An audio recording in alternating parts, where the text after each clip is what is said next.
शैतान हजरत आदम अलैहिस्सलाम की कब्र पर जाएगा और हजरत आदम अलैहिस्सलाम की कब्र के पास खड़ा होकर कहेगा, ऐ आदम, तुम्हारी वजह से मैं मलऊन और मरदूद बना, काश तुम पैदा ही ना होते। फिर मलकुल मौत से कहेगा, कितनी सख्ती और तकलीफ के साथ मेरी जान निकालोगे?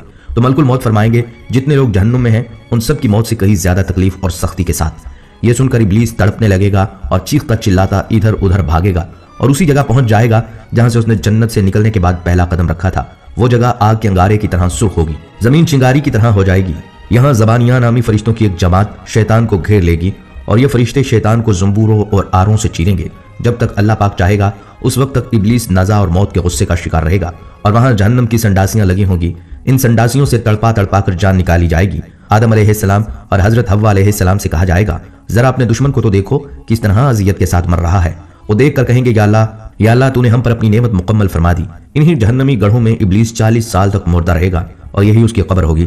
फिर 40 साल बाद दोबारा इसराफील अलैहिस्सलाम सूर फूकेंगे तो तमाम मुर्दे जिंदा हो जाएंगे और हिसाब किताब का अमल शुरू हो जाएगा। ख़वातीनो हजरात, रात को सोने से थोड़ी देर पहले अपना एहतसाब कर लिया कीजिए कि आज सुबह से लेकर शाम तक मैंने अल्लाह ताला की कितनी नाफरमानियां की हैं और कितनी फर्माबरदारियां की।